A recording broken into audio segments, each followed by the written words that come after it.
Hello, Okay. everybody. I'm here with Heather today, and she's a TI. She's reached out and wants to get her story out. And how long have you been targeted, Heather? Is it okay to say what we were discussing earlier, that probably from the beginning, or do you want me to stick with Oh, yeah. She's got O negative blood type. Only 7% of the world has O negative blood type. It's a universal blood type. In emergency rooms, they keep O negative blood type in emergency rooms because anybody can accept O negative blood. So she's pretty sure she was targeted from the beginning because of her blood type. Um, so what was your life like before you were targeted, and what's it like now? I don't really remember a break. It was one thing or Oh yeah, another. yeah, my bad, because No, that's you've been okay. targeted ever since you were born. Yeah. Yeah, because the medical malpractice over and over. It wasn't just like one oopsie or one weird thing over here, this odd doctor over there. It was just a continual progression of maltreatment in the hot with the doctors, weird tests, too much blood taken, sick too much, overloading me with antibiotics, missing too much school. Now the school's targeting me because why is she missing so much school? Yet I'm forced to be in a sports that was demanding. And I'm like pretty emaciated most of the time. Couldn't sleep worth a wink for nothing my whole childhood. Hallucination dreams, you name it, I had it. Uh, and then it just kind of proceeded forward until when I got in high school, I figured out I knew something was very malfunctioning with my family. And if I didn't get away from them, then I was probably never going to get freed from this other issues, like getting my immune system back in order, just having normal freedom, like a normal person.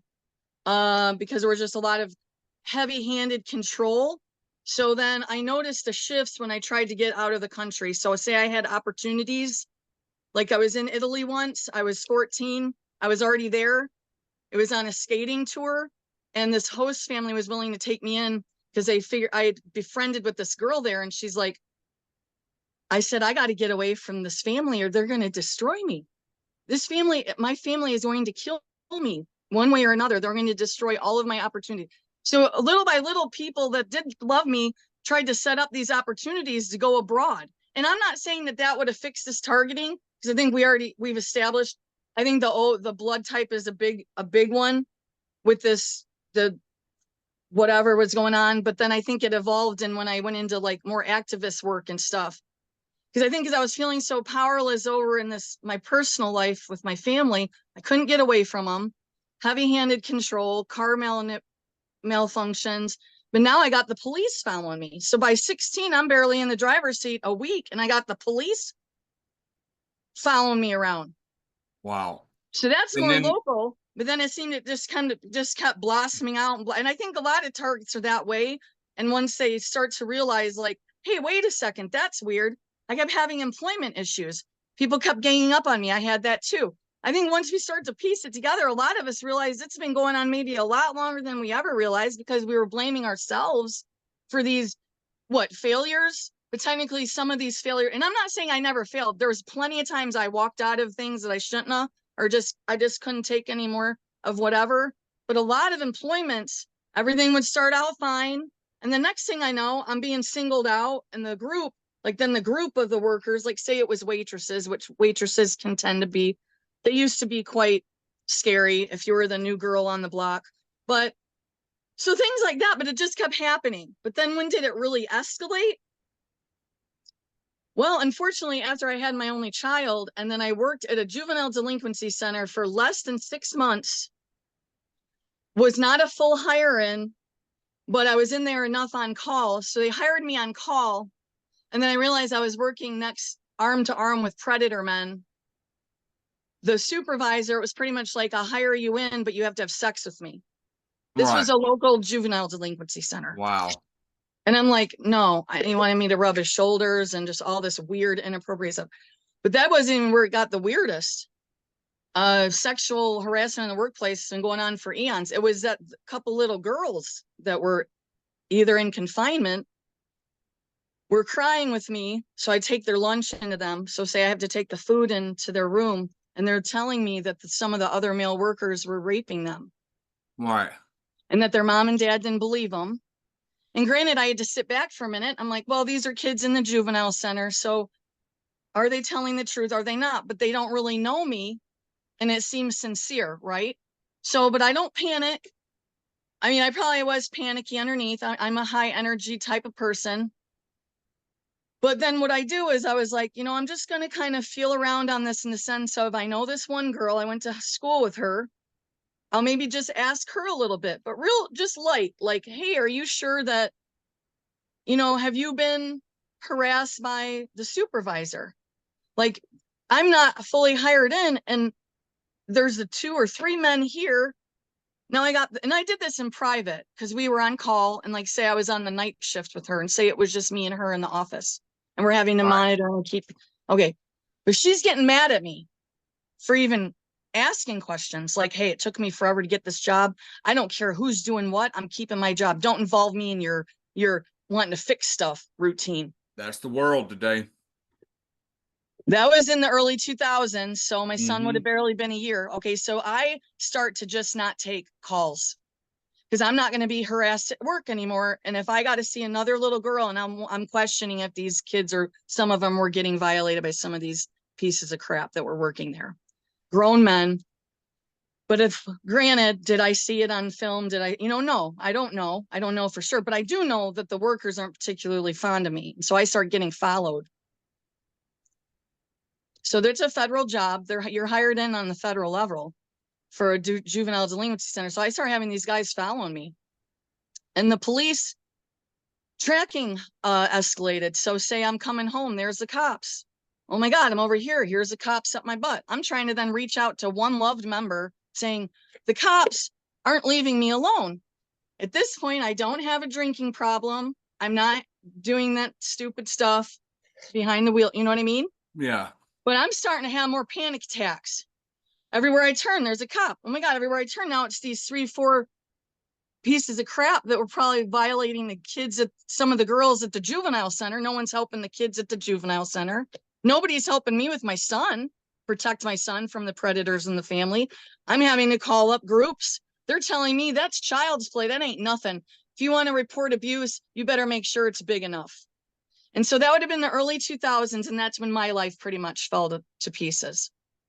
But I didn't really stop there. I didn't believe in the 9/11. I knew it was an inside job. So I had dabbled in some political.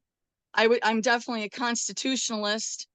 So I was always in the backdrops when I could, trying to make sure, because even back then, prior to 9/11 and to 9/11, I was very big about getting those emails in, getting the letters in to preserve the Constitution, because I could see that the surveillance state was taking over and it was starting to really bother me. I knew it was already over because I had seen what was going on in my life. I'm being tracked like a rabbit. And then now they're going to start dabbling and taking away our constitutional rights to privacy and persons, and threatening our ability. So your harassment really turned up when you started questioning about them girls and if they were getting messed with and stuff like that, right? Yes, but still prior, there was weird stuff like I'm getting Right. traffic violations. Prior to that, even, I'm getting traffic violations when I'm not speeding. Now, I'm not saying I never sped, okay? But what I'm saying is I'm paying for tickets that I didn't do. Right. And so then I started to realize that the guy that raids me, because he was in good with some of the cops, he's trying to keep me tracked and trapped. Okay. Yeah. So here I've had And then writing you tickets is a way to drain your money and keep you broke. well, and you get a record just because it's a traffic violation, like you run a red or you're accused of speeding all the time. Now, like I said, I'm not saying I never sped, but I know I never ran a red light, because when I get these tickets, this was just out of high school. So here I'm trying to get to Sicily. My family has shut that down. I'm trapped. Now they're setting up a predator to marry me. My skating coach is trying to, we're backtracking just a little and then I'll try to speed forward. Now my last skating coach, she's trying to help kind of get me over to Australia even. She's got some exchange students coming over to train here, and I can literally just get a one-way ticket to Australia. Oh, you were good at skating? Yes, I was in roller skating. And so I could go back with the girls that staying at her house where I'm training with them. So I'm about 19, 20 at this time. And people that love me, I had a lot of people that cared for me. They knew something was wrong and nobody knew what to do. So that was just the family. But the thing is my family started to involve the law. And then I think it just kind of, like I said, it umbrellaed. So here my family doesn't know that on the side I'm doing like secret constitutional activism, because I can't tell them stuff like that. You know, they're going to just tell me to follow the law and shut up. And can't you just do what you're supposed to do, which is be our slave for the rest of your life or whatever. And they don't say it like that, but it's like, you're going to take care of your mom and you're going to take care of your dad, and that's your life. So my skating coach, we're trying to do this thing, like make it sound like really fun. And it's this life experience for me. So I'm like, darling, I won't say any names. I'm like, coach, I'm like, I got to get out of here. Do you understand? My parents they are going to destroy my life. So she's like, all right, this is what, let's set this up. She's like, and I'll talk to your mom. We're going to just make it seem like it's a little learning opportunity. You can go back with the girls to Australia where they're from. We'll work on getting your travel visa. I had a passport, but to get something where I could kind of like go to and fro, because they knew I wanted to do some traveling. And it's just starting to get really nutty, because then my car's not working right. And so my Tom, or the guy that raised me, must have been tampering with the car. So then my coach's husband's like, he's letting you drive with inflated air to Cleveland from Michigan. So they set up this Australia thing. I can't go. They won't help me pay for the ticket. Wow. And no, it was just like people started to just fall away. I just don't think people knew what to do. They could see the danger around me. And it seemed to involve the law also. And so then the third opportunity was I got officially saved with Jesus. And I was just going to go. I didn't even know if the church was safe, but like, I'll just go to South America on this mission trip. This is all kind of around that same time. And the people raised me are like, yeah, over our dead bodies, you're going down. No, you ain't going nowhere. You're staying in this town. And that's the way it's going to go. You know, kind of, they do it in a different type of wording. You're stupid. You're not capable. You don't know what you're talking about. You're not going down to South America for a missions trip. And then it just kind of got worse and worse from there. And you figure you can see I'm a little outspoken. You guys know. Yeah. So by late high school and out, I am discussing with friends about police state, heavy surveillance, and that we have to preserve our Constitution. Otherwise, well, look where we are, right? Look where we are now. Yeah, we're in trouble. America's a lot of trouble. Well, so I mean, really, that's all that in a nutshell. The medical stuff got worse. They tried to off me a few times. And and every time they take blood from you, they take extra, right? Because you got negative. Oh, like ridiculous. They started doing it where they were putting me out against my will. So when I reported some human trafficking, this was when they really did me in with my rap sheet. Paranoid, schizoid with what's that thing where you make up symptoms? Delusions. What is it? Psychosis. Hypochondriac. Is it hypochondriac? Yeah. So here I'm in there and I'm discussing these migraines. So I'm at U of M, but I'm reporting human trafficking. I know it sounds nuts. My friend got hauled across the country, raped and hauled up. And once again, I just fall right for this devil's cookies, right? I'm going to save my friend, but I can barely save myself or whatever. So when you talked about, right? So when you started talking about, So when you started talking about your friend and trying to get some light shed on it, that's when they started coming in saying you were crazy and all of that, right? Oh, my mom started the crazy train bill on me way back. She's a pedophile. So she had to start the crazy train record on me way back. They had to protect the predators in the family. Right. And some other pedo rings around this vicinity. And I have a friend that he got into something, but I think they used him as the one and they stuck him in prison for life. And I'm not saying that he didn't do some stuff he shouldn't have did recording, but he was definitely threatened by the police and he's doing time in prison for life. And I don't believe he deserves it. I believe if someone had taken the time to find out how much he was threatened, like, we're going to kill you, like the police threatening him, like you're going to do. They coerced him into confessing. I don't know. I just know that when we were homeless and they almost killed me in the hospital and we fled the state because nobody was protecting my son in 2009, he was accused of these horrible things and that he's in prison for life. And it revolved around children and videos and stuff. And like I said, I'm not saying he didn't get sick too, because it can happen. It's that if someone were to look into it more, because he had been telling me years prior that he was constantly being threatened.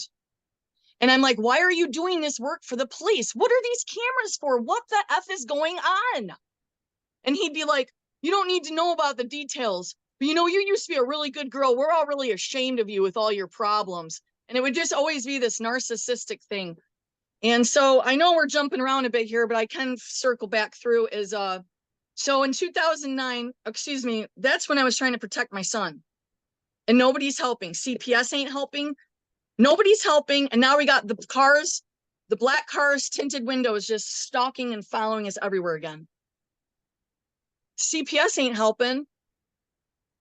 I begged the therapist. I said, my son's birth father is a serious predator. And I think he's involved in these God knows what's that I wouldn't have known about back then.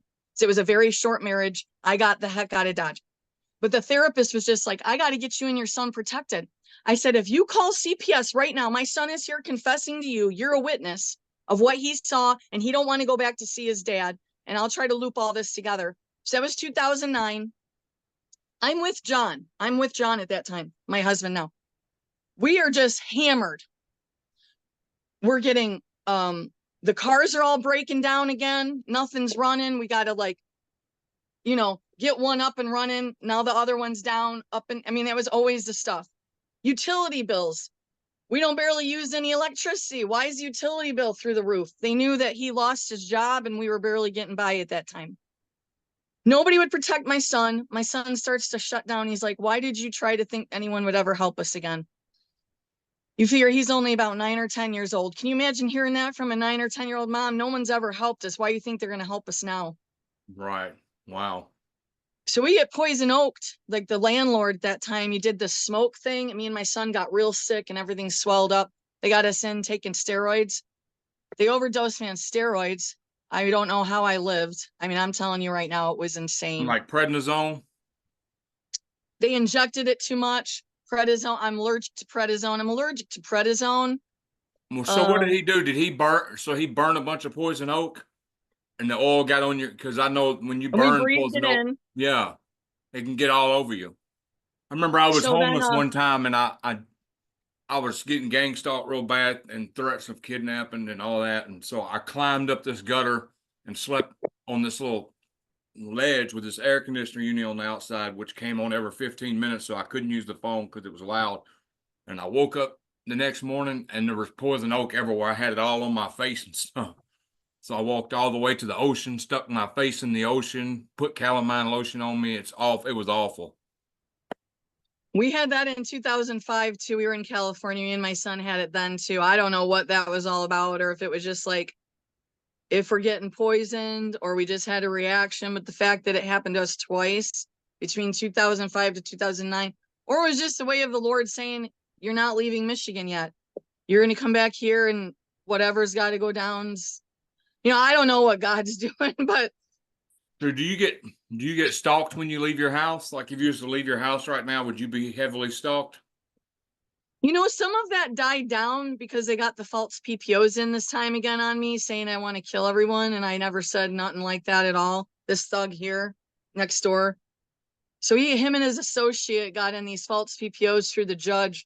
So then I was like, I knew right then, I'm like, if they can put PPOs through with no proof that I'm going around threatening people, then I'm still on the poop list with the locals. And Right. it's so infested in this county with human trafficking. It's disgusting. And I've known that for a long time. And I was directly told once when I was in college, I went in as a different person to the station. I know that sounds a little bit shady, but I certainly wasn't going to be like, yup, here's Heather strutting up in here like they hadn't seen me before. So I went in, my hair was short. I looked a little different. I just said I was a college student and I would rather, not reveal all of I might have said Heather, but he apparently didn't recognize me. And this was in 2006, 7. He's like, this cop. And he showed me, but he was like trying to make me keep a secret. I'm like, sir, I'm just here to do an interview. I just want to understand the station and how you guys go about combating crime and human violence upon women and rapes and things. This is part of my college study, and I have to do this interview. And that was really crazy to me. And that's when I was trying, I think, flee again from Michigan. As he said, they kept all the rapes, especially underage rapes, completely not documented properly, and definitely not prostitution was being documented properly. It was all hidden. He like showed me the stats that they show the public. I'm like, what sort of loon of an officer would, maybe he needed to retire. I think he was getting kind of old. So Because I told him I was, you I get was energy studying. attacks, right? Direct energy attacks. Yes, do I? Yeah, I don't know how long, but it's longer than I would have known for Right. sure. And don't They they, used to, they used to didn't you say target back they here. immobilize, they make your arm immobilize where you can't They've really done move that. it? I had neck damage, and they used to just, the focus was here heavily, and then it would shoot up. Sometimes if I'm apparently getting too close to the truth nuggets again, they'll hit that spot that shoots up. So like if I'm doing too much, like trying to expose, they have And ways then of. you say didn't you say when they put your smart meter in, you started getting severe migraines, right? That was, we were at the trailer park, and when they put him on all the surrounding trailers, I wouldn't let him put him on my trailer. I said I'd keep calling in the reading. They would actually send out these 6 foot tall men to harass me and intimidate me. And I said, we're paying extra money to not put this thing on the house because I have neck damage and I have migraine issues, and now it's even worse. And Right. that was when they got me up at U of M, when my friend was targeted and they hauled her up. And I was at the hospital. I kept saying 2009. This would have been like 2013, 2014, U of M. And that's when they put me out. And they must have taken so much blood from me, I wouldn't even want to know what they did to me. They never Right. asked my permission to put me out. And they had me so discombobulated. I think And that's why then you were targeted, because you're O negative. 7% of people in the whole world are O negative. I mean, that's rare. I know it's hard to put my head around, but they did not want me reporting this human trafficking. I found that out that year because I went to the hotel to retrieve my friend, and I figured out it was this whole thing up in Ipsy where this hospital is near. I start flipping out on a day-to-day basis. I didn't know at the time about this energy where they could target me like that. Yeah. Just make you all like hysterical, and I'm having a breakdown because she's been raped across the countryside. Nobody's helping her. Now they're blaming me. They had the one agency, they said I had to call this one agency over here to report it. She blamed me on the phone saying, you're the problem if anything happens to any of these girls. Because the cops went to the hotel. I said, you told me not to let the cops go. I told the cops not to go to the hotel. Next thing I know, I'm getting all frazzled and messed up. I ship myself up to the hospital. I'm like, I'm having migraines. I'm vomiting. I can't keep food down. Can you at least do an MRI? Can you do something to see if I have a tumor or what? They refused that and then trapped me. They said I could not leave the hospital, and they stuck me in the ward. And they just, oh my God, they just wrote like this. Oh my God, it was just, I'm making stuff up. I think I got cartels after me, and I did. I have a friend and had her raped. I didn't know that stuff then. 2012, 2014. I was just at the tip of the iceberg at how bad human trafficking was on a nationwide scale. I thought it was just I was in a sick town and they like to rape little girls. No, it was a little bit bigger than that. So I don't have any. So do you get V2K? Yeah, and the thing is it really heavily started like I'd say 2 years ago or something around that range. I got to think about it. It seemed like it just revved up more during prior to the 5G, during the shutdown, the COVID. Yeah. It was in that time frame, but I was trying to connect with some other targeted people, and that always kind of weirded me out because I'm like, maybe I subliminally made this happen to myself, or because I said it out loud on the phone with this guy, is he was telling me a lot of the women he knew back then. So this would be 2, 3, because we moved here 2 years ago in February, coming February. And this guy was like, he said some of the females he knew were getting that, where they're getting the movie reels, like the voices and these like he called it more like a movie script where they're just seeing this constant flow of, or it uses the people's voices that they knew or were associated with at one time, and they can't get it shut down. And their brains, Right. it's just a constant battle. And I have it pretty much all day, every day. I just have some ways I try to combat it. And I know it's food on, and I know people, well, no one's proud when someone likes to drink, but I found a couple ways that help kind of subside the severe ringing high, very high. This actually increased about a month What, ago. tinnitus?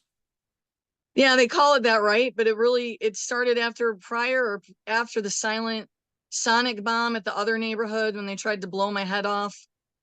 And I had no proof. I just saw the thing coming through the air and it blew me up. I couldn't breathe. And we had metal. We'd take metal out of my face and stuff. They put in a water meter. They said they had to do the new water meter in the house. I said, no, please don't. I said, if it says like a smart meter, don't. What's wrong with the old water meter? You can't put it on the outside of the house. I remember specifically thinking, they're going to put that remote gadget in the basement, and I'd be lucky if I'm alive in 2 years. Put it right under the bedroom in the basement. And that was when the ringing really got worse. And like Holly had said prior to the interview, that the blinding, I'd been blinded more than once there. These were old Klansmen. Some of them had worked with the police. We didn't know that. We just needed to move from where we were because we thought if we could get out of the trailer park, maybe things would lighten up on us. No, it actually got worse. It Right. got worse at that neighborhood. It was a whole gang of old men and women. They were just wouldn't leave us alone. Stolen identity, mail tampered with regularly. They were just breaking our cars. We had cameras up. I just watch them on the property. And these are like people that worked in the county and have like an established like presence. Like, we're special people. We're important. We don't break the law type of people. Teachers, old military, retired police. The one lady worked directly in the county. Her husband, he was one of my main vandals on the property. I'll try to keep names out of it. I mean, I don't care, but I've already spewed their names everywhere. But I finally caught him on my phone camera throwing sticks at the siding to dent it. So I'd have all these dents, be harder to sell the house. So he was denting the side of the house and stuff like that. And he broke foundation segments. I had to seal up. It was a lot of it was just bad. Have they ever sent a honeypot your way? How do you describe a honeypot? Like, where it's Well, a honeypot like can an be old person, like a person somebody that that tries to befriend you to find out what's going on in your life, or some man send a man your way to try to get with you, and then when they get with you, they're controlling your targeting behind the scene. They're finding out what makes you tick, your fears, your emotions, they used to do that before. They did that like way back. I found that through some people in AA. It seemed like a lot of them were connected in with the Freemasons. AA is a big association with Freemasons here. Well, it's a Freemason. It was established by Freemason. And I found that those several people, and that would have been forever ago, that they were set like that. So yeah, someone that becomes your friend, they find out how you tick. And I'm like an yeah, open book, so it's not difficult. Or I used to be more so, because I didn't know people were seriously trying to hurt people like this. Like, like that, like you just sit around wanting to hurt people just yeah. all day long. You're just plotting to hurt them. No, we've had plenty of honeypots, but my husband doesn't fall for that crap. So he's more like they're going to hit a brick wall and then here, Miss Clown Show here. But sometimes I'll admit, I mean, I shouldn't have did it, but I felt like I was guided by God just to test how bad it was. So maybe I would give a little more information than I should have. But I felt like God wanted me to. I know it's opposed and I'm learning not to do it, but it's just to see what they do with it. Because see, that evil comes back on them. They got to deal with God with that. So if they're violating someone's private information or heartfelt information, they have to deal with Creator God then. That's Right. on them. Granted, you can protect yourself more by not expelling things to people, but we don't make friends now with no one no more because there ain't one last one of them that was a friend. And most Right. of our family would turned on us. We know for a fact that my husband's siblings were in on it, getting paid or whatever. We saw it for verbatim, right in front of our face. Pretty much everyone was turned on us. And maybe if So they your weren't husband's turned, witnessed it and he believes it's going on too, right? yeah, like when they had me cooped up and they were going to try to trap me up in the hospital and not let me out, which was orchestrated through my family too, by the way. They didn't know we got married down in another state. They were banking on that we weren't really married, so they wouldn't have to go through him. That to us, that was one of the, it wasn't humorous because they almost killed me in the hospital. And when I got out, I couldn't tie my shoes or write a sentence. And I'm not Wow. kidding.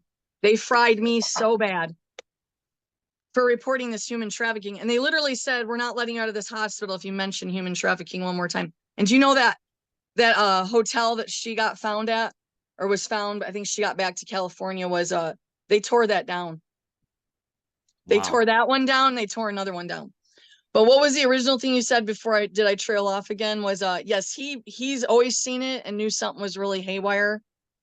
And I have had direct threats from 2 agents in the course of 20 some years. Right. So be it was the FBI or CIA, I never have really clarified it. Well, that's I just good. You know got that they your were husband really, and he's supportive though. That's good. yeah, because if it wasn't for him, I wouldn't, my family would have had me locked up somewhere to protect these pedophile rings and stuff around these parts. They would have Right. had me locked away. That key would have been thrown out. They wouldn't have even been letting my son see me. I Can hate you this. work? Can you hold a job? I mean, it's embarrassing. I really can't. And even Well, if I I did can't go get a either, job, so don't be embarrassed. I can't either. My V2K runs, well, keeps me, with I threats. probably wouldn't. I wouldn't even, from the way my rap sheet looks, they wouldn't even hire me. I probably couldn't even get a job at McDonald's. They'd have me on probation and a probationary period for McDonald's because, anyways, the minute I get in employment, a bunch of people come out of the woodwork to come and mock me or harass me, or then they set people Right. up in the workplace. And my husband saw that. We worked together once, and that was all it took for him. He saw what happened to me where we worked at the same place, and he saw the ganging up that occurred on me. And then he saw what happened at the next place. And you know what? After that, he says, if I can manage to try to keep a job, I'll keep a job. And you just do what you got to do with the Lord at home, or write your books, or do whatever, but the times that I did try to work, the one main one I was going to work for myself. Do you got to do something? Do you got to get something? You want me to No, take a break? she was asking where something was and I was trying to tell her. Oh, no, it's all right. The one play I was I was doing like spiritual readings, and I was doing some healing, and an agent got a hold of my website. This was when the human traffic with the girl happened. And this agent went through my email website and he said he had wanted me to help him. But what it ended up turning into is he says, if you don't stop healing people, and if you don't stop working now as a spiritual healer, they're going to kill you. He says the Wow. government is going to kill you. He Somebody says, I told am you that?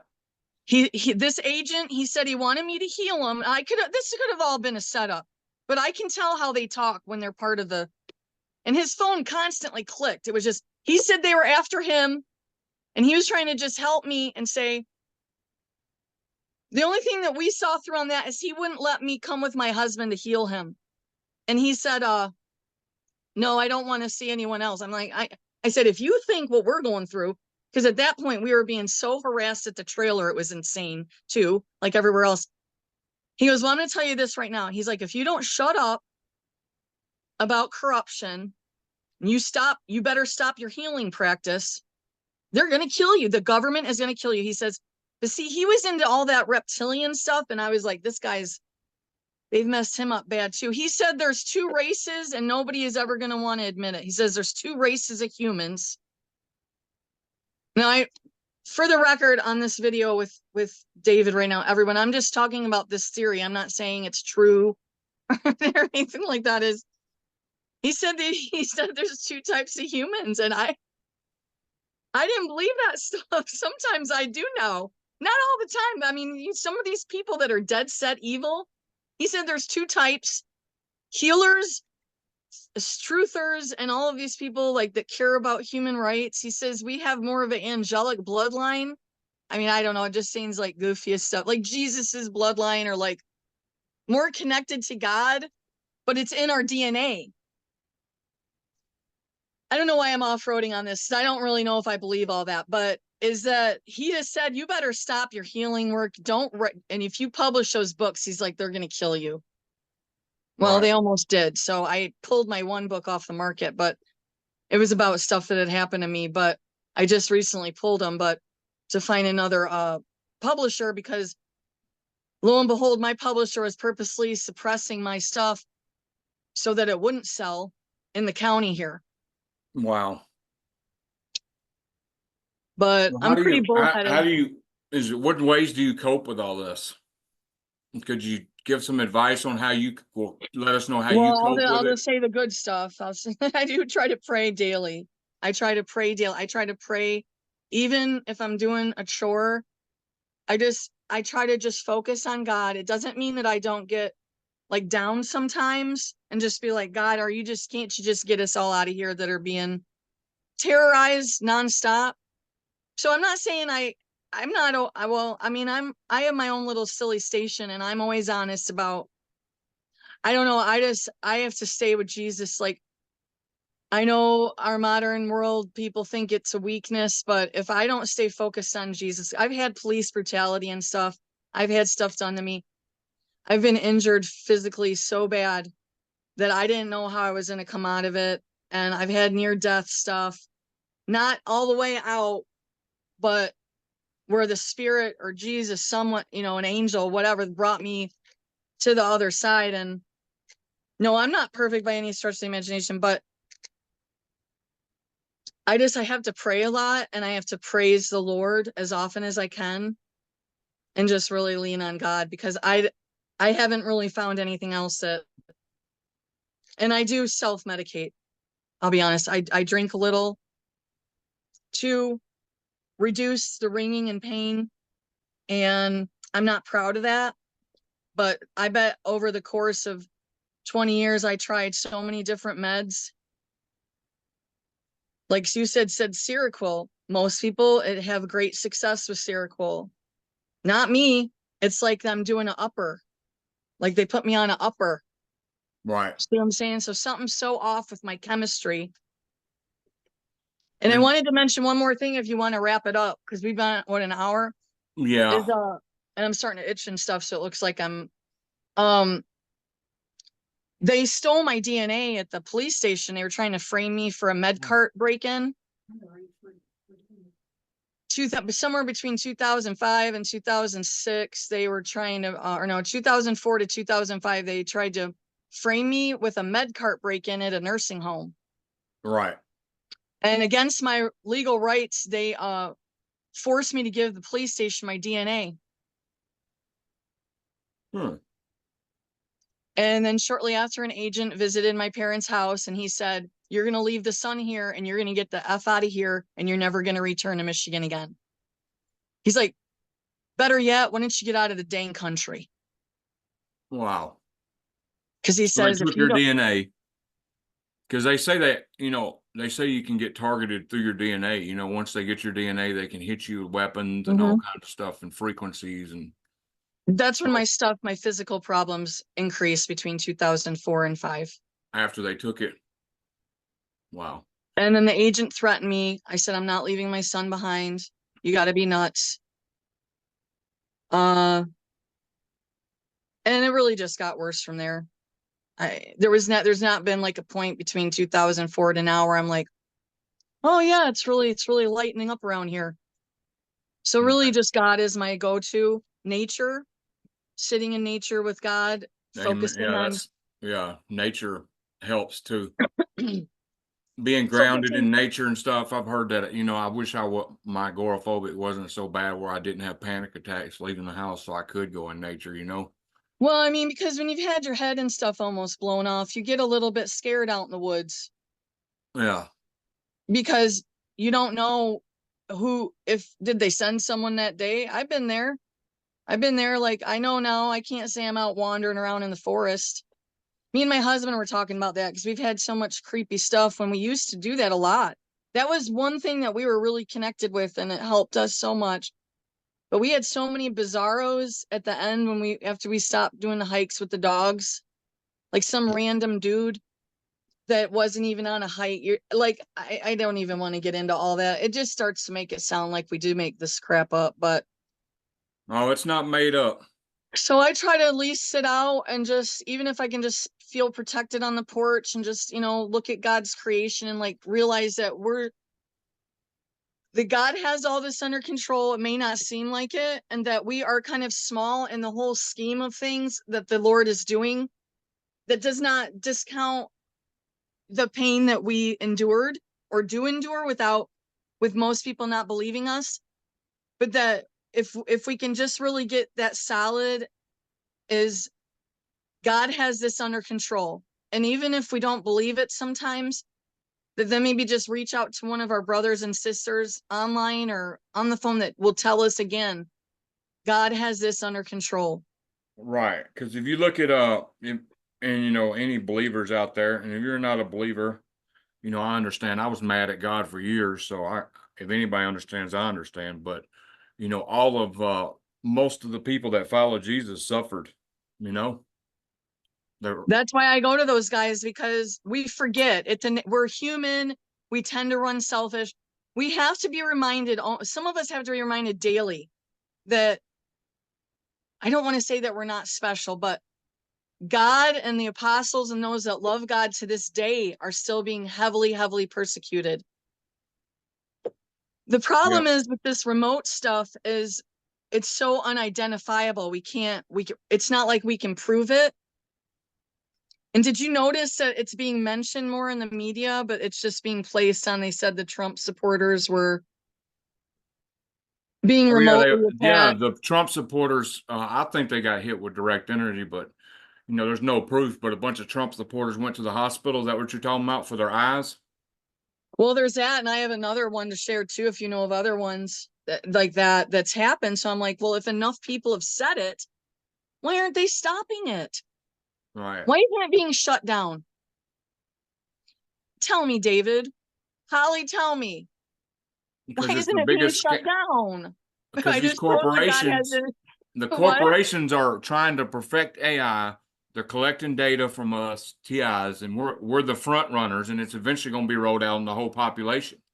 And all these people who don't believe us, who doubt, are eventually going to be hooked up to it too, asking us, "What do you do to cope?" Because they're gonna roll it out on everybody eventually. That's the plan. We're just the front runners and the test subjects. That's just my belief. Well, I mean, I mean, that's enough for back when I found that out, when I was specifically clear, because I had two girls about 8 years ago say, has anyone ever told you that you're probably targeted?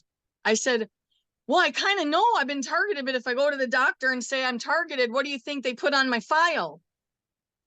Right. So these two girlfriends, where they were good friends, I don't really know. I think they were targeted. The one lady had got really bad EMF poisoning sickness from being a computer teacher. Yeah. And I said, no, I ain't for these towers. I never been for these towers. I know this technology is killing humanity. It helps in some ways, like we wouldn't be here right now. It's helping. Hopefully we're helping someone. Right. But like in the end, I said, but in the end, it's gonna kill a bunch of people. It's microwaves. They're frying people. So way back when, I knew about 5G from the Middle East, studying the Middle East and why was this so volatily violent, and it's just like they never stop. And it's because in the Middle East they had already implemented this way back when, and even higher. See, we don't know how high they go. They say 5G. How do we know it ain't 510 or 5.7 or 5.8? We don't. Or They 6G. can turn that up and turn it down, turn it Yeah. up and turn it. They can cause social violence. They can tame the social violence down. Yep. In the Middle East, if you look around in the Middle East, you don't see many trees and stuff no more. It's a desolate wasteland. And they did that to those people. That was the first full out experiment on how can we get masses to turn on one another and never stop. Bloodthirsty and just bombing and killing and bombing and killing. And so then for some reason, then they needed to try a different idea of it here, like guinea pigs. And you're right, we're the first run through. But years ago when it really hit home and these girls turned me on to the Deborah, the one Deborah lady, I started watching her videos. Navarez. You know, and when it really clicked, because you know, prior to that, it was still kind of a back and forth. You know, I'm being told I'm mentally ill, but no, I'm not making this stuff up. My husband's seen it, but he's the only one. So now they can just make him look like a fruitcake, or that he's delusional because of me. But when I watched Deborah, I always say her last name wrong, and then she had some testimonies, or it led into then, you know, you go down the, you know, and then you start finding out testimonies. I got real mad. I mean, I got so mad, and I didn't know if it was going to calm down. I was so mad, and I'd just be online, just like, they destroyed my son through me, hurt him. He had to watch it. And they took our lives. They took your life. They took your livelihood. They took my livelihood. They took our credibility away. And then what happened? We started to react, right? Human nature. Nature. Humans can only take so much. Old time slave times, not all the slaves stayed bowed down. Some slaves rose up. Did they die when they did? Yeah, they did, because they weren't going to be beat no more. But they would rather have died than be beat to death anymore. And it's a completely human survival. Do I regret when I reacted and I screamed, or I resisted an arrest in a way? But they kind of made me because they're beating the poop out of me. I regret it because that's what this gang stalking group, that's what they focus on. And that's all they have left. They don't have, do they have that I got ordained as a minister and that I've changed a lot of my ways? I'm not cross addicted. I'm not out, you know, I was only cross addicted for a brief time. Through the gang stalking program, you'd think that I was still doing some illicit drugs. It's sad too, because all these people are choosing to go to hell. And that really blows my mind, because they don't stop. And God could redeem them or save them if they would stop, but they won't stop. Because a lot of them, is that double jeopardy or double blackmail? Like so say the thug right here, he's set up right away. He's set up the minute before we're even moved in. We didn't even have the fucking, excuse my language, we did not even have our storage boxes unfolded or out and unpacked. Well, granted, the house needs work, so we left a lot of the stuff in the garage, but there was a point within the first 3 weeks they came on so strong, setting out all this crap up heavy out here, that I'm like, don't even, what's the point? Let's just not even move everything in. What's the point? I mean, why should we feel like we can be at home? Apparently it's not our home. Because I'm always still ready to try another, but we're running out of steam. I mean, and it's like, how far is this going to follow? But if we were independently rich, I would probably try it one more time. I would try to get somewhere else. Yeah, because moving takes all your resources, all your finances, and exhaust you. And then We only to move and waste all your resources, and then it get worse. Yeah, you know what I'm saying? Yeah, and they're not going to let us be independently wealthy. We're behind now. We'll be lucky if we're not in the truck soon. Oh yeah, though, but I just got that part of me, and I think it's God's got to work it out of me. But I don't think it's, if I'm 50 next month and I'm still thinking I can get to a remote spot where we can get just enough time to heal up and just like just get better. Like, I still have that. Like, I was just looking at, like, if I could win some money, maybe we could go to some remote area in Maine where there's just like hundreds of acres of forest. And you can laugh. Well, you're not laughing because you know it's not funny, but I literally still have that, David. Like, Right. we're gonna escape. Right. You And have hope. I don't know, is it wrong? I mean, maybe that gets me through some of the roughest days, you know, Exactly.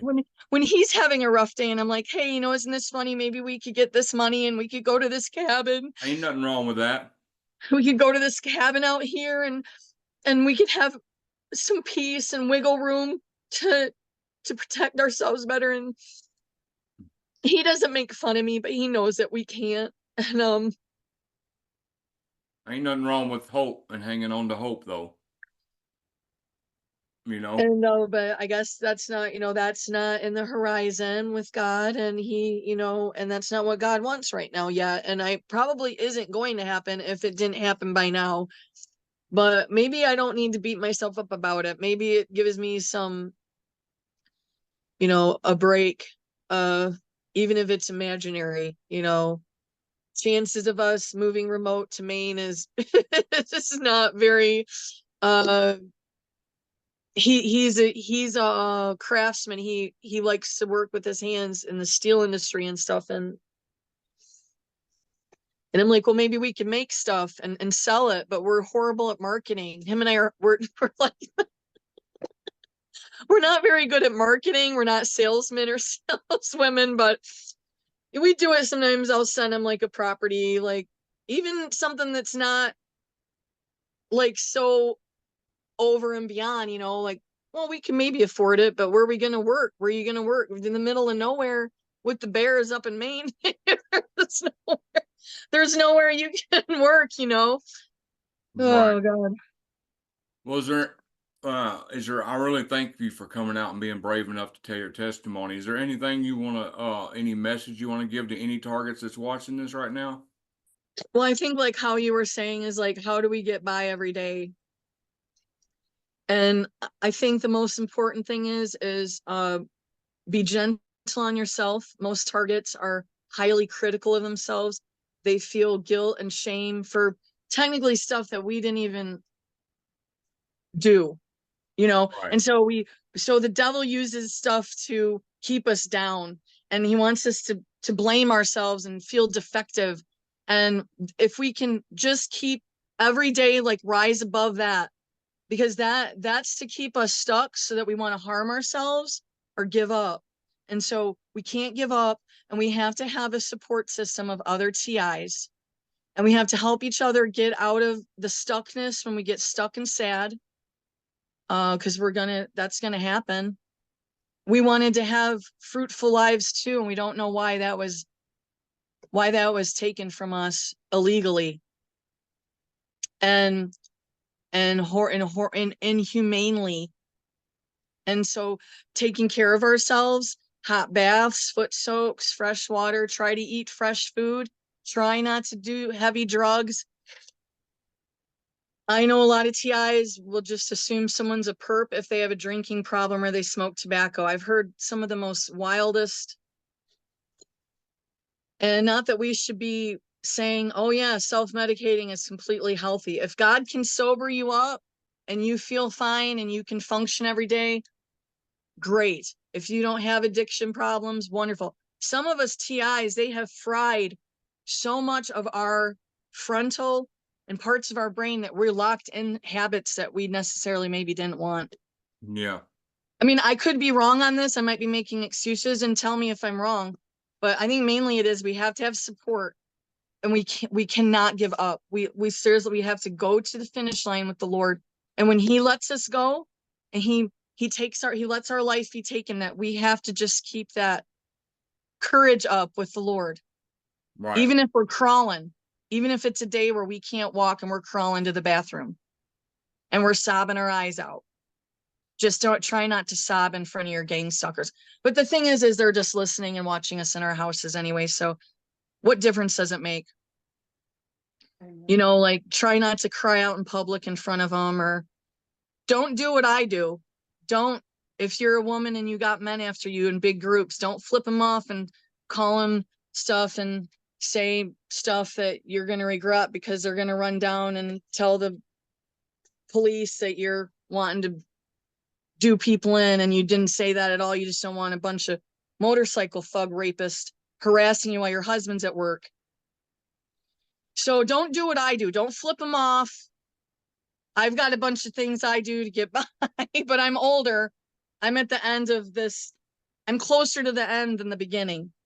If you're a young TI, figure out some form of employment that you can do remotely, independently, if you are crafts minded, or you think you could promote a product or something you can make some kind of living on. I would also recommend for certain TIs, if they have the capabilities, to live kind of nomadically, meaning if they can travel in a vehicle or a small camper, and they can just kind of create their own little independence in a way. But I have actually heard of TIs being heavily targeted that tried to be nomadic too, and it got actually really bad. So I don't know, David, if I have the right, I don't even know if I just said anything that helps anyone right now. Oh, you did. I guarantee you somebody will get help from what you just said. But I'm gonna end the interview right now, and I really appreciate you coming out. But stay on so we can say our goodbyes. I'm gonna stop the recording right now. I Oh, really okay. appreciate you coming out. No, I really appreciate you guys.